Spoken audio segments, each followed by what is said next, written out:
Today's lesson is all about the minor 11 chord. For me, this is a really expansive sounding chord that you want in your chord vocabulary, and it is basically just a minor chord that is heavily enriched by other extensions. In this video lesson, you'll have chord shapes and movable positions for the minor 11 chord with roots on the E and A string. Before I get onto the shapes, let's just check what intervals are contained within this wonderful chord. If we looked at that in A minor, if we took an A minor scale, so A, B, C, D, E, F, G, A, then we would have the following notes. We'd have the root A, we'd have C, the minor third, we'd have E, the perfect fifth, we'd have G, the minor seventh, we'd have B, the ninth, and then we'd have D, the 11th. Important thing to remember here is that in terms of intervals, the second is the same as the ninth, so B is the second in A minor, and if you went into the second octave, B would be the ninth note, because you go A, B, C, D, E, F, G, A, 8, and then B would be the next note, which would be 9. And that works the same for the 11th. The 11th is the same as the 4th. So if you went into the second octave of the scale and you counted from 1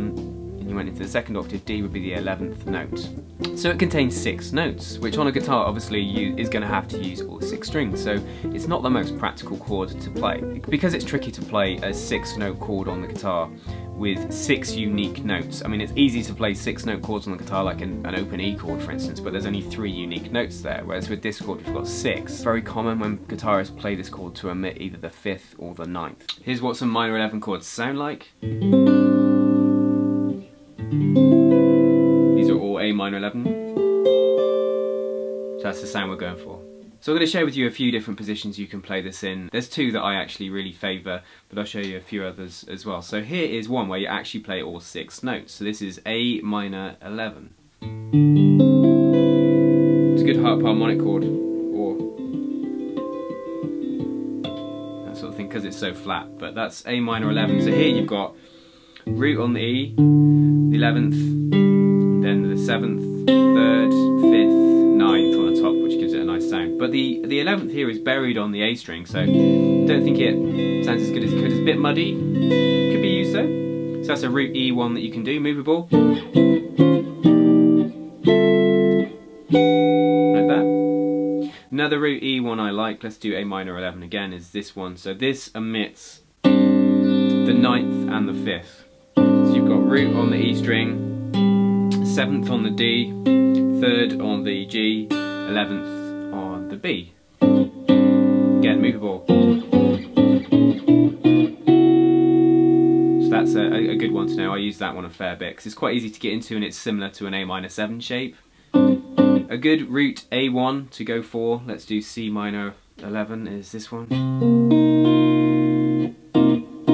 Nice easy one to get in because again it's similar to a minor 7 jazzy shape that a lot of you will probably already know. So here we've got root on the A string, 7th on the G, minor 3rd, and then the 11 on the top. So we're missing the 5th and the 9th again. As I said, that's fairly common in chord voicings for minor 11. Someone else in the band might be playing those other missing notes, the bass player, the pianist, you know, so it's not critical. So far I've had. So that's a root A1 that you can employ. Quite easy to get into. Again, movable. Another root A1 that I like, here you go, is a D minor 11, so you bar fret 3. It's a good chord for sustain. And then we've got the root on the A string, minor 3rd on the D, 7th on the G, 9 on the B, and the 11th on the E string. So we're missing the 5th. It's got a nice ambient sound to it. 2 other ones for you, B minor 11, easy one to do, moves around nice and easily. Now this has got root on the A string, you've got the 11th on the D, 7th on the G, minor 3rd on the B, and then the 5th on the top. So we're missing the 9th. Could also do that like this, B minor 11. So that's got root, 5th, 7, 11, 5th. So it's actually missing a 3rd, it's probably not one I'd use so much, but it is getting you in that ballpark minor 11 sound. So interesting that we're omitting notes. Only one shape used all tones, that first one we did.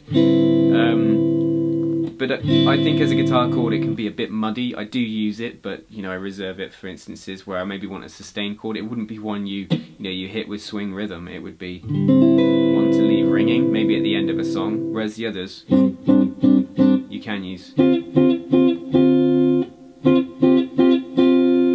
Take a little bit of getting used to, but again, whenever you're learning new chords, try to relate them to chords you already know. And if it's a minor 11, it's going to be similar to other minor chords you know, hopefully. So moving on into how to incorporate this chord into your playing. Well, in a major key where we have 3 minor chords, so if you took the key of C major, we have the following minor chords: D minor, E minor, and A minor. The minor 11 will work best in this key in place of chord 2 and chord 6, so D minor 11 and A minor 11. Let's take a typical chord progression in jazz context, so let's take a 2-5-1-6, so in the key of C that would be D minor 7, G7, C major 7, A minor 7. Now let's make D minor minor 11 and A minor minor 11, and it would sound like this, so D minor 11, G7, C major 7, A minor 11. So you got the first worded, and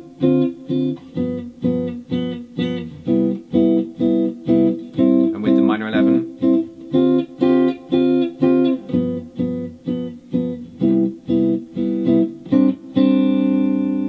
so it's a little bit different, a little bit richer harmonically maybe, and in another position it would sound like this.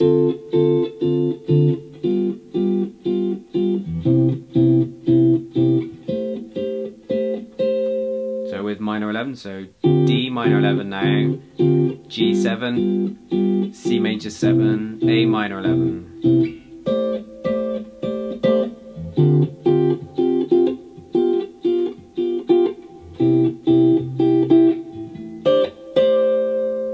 I really like the resonance of some of those minor 11 chords, they sound great. When you get into these sort of new chords, you might get some nice sort of voice leading things, or places where you can keep one note consistent between the chords. And one sort of a spot there is we can keep this G. So the G is the 11th of the D minor. What if we went D minor 11 and then tritone substitution for G7? We're going to go to D flat 7 but with a flat 5, which is the G, to C major 7, then to our A minor 11. So something like this.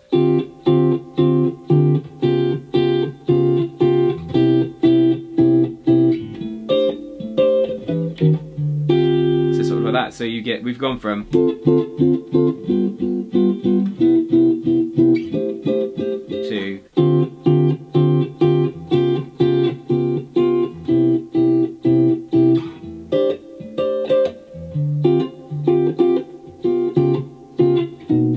that sort of thing. So they can enrich progressions you already know. Down here, that tritone sub would work like so. So D minor 11. Flat 9 with a flat 5.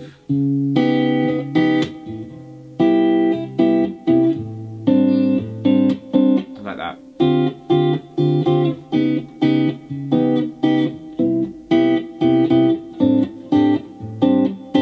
Really nice. That's just a progression you could work on this chord with, but I mean, try and experiment, put it wherever you've got a minor chord, just try it and see how it works.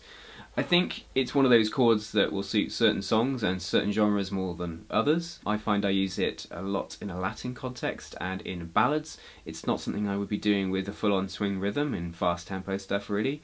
Great for sustained chords, really, as I said at the beginning, an expansive sound which I think creates that feeling of possibility, and it's got the feeling of things opening up, which I think is great power of a chord to have. If you've enjoyed learning the minor 11 chord today, then why not check out my video on major 7 sharp 11, which are really cool chords to get into your chord vocabulary. For those of you that are new here, please consider subscribing. I do jazz guitar lessons every week. There'll be a link for you to do that on the screen. Any questions or comments, suggestions on ways to improve my videos, or for suggestions on topics to cover, then please leave them below, but I'll see you guys next week.